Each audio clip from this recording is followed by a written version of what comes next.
Hello, Mamuntalas ko. Ito ang aking spoken poetry at ito ay aking ipinangalang pag-ibig. Sa yakap ng pag-ibig, walang hanggang tema.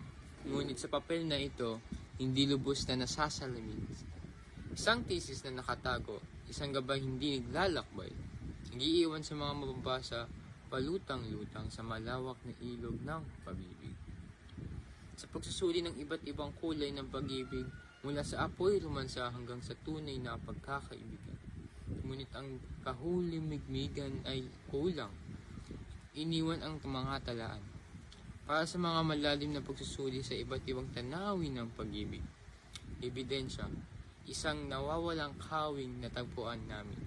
Ang kwento lamang ay hindi lubos na nagbubuklod upang palakasin ang mga pagkangkin. Ang pananaliksik ay magpapaalala ng mga komplikasyon ng pag-ibig at nagkakapagpabago ng pagkaloob.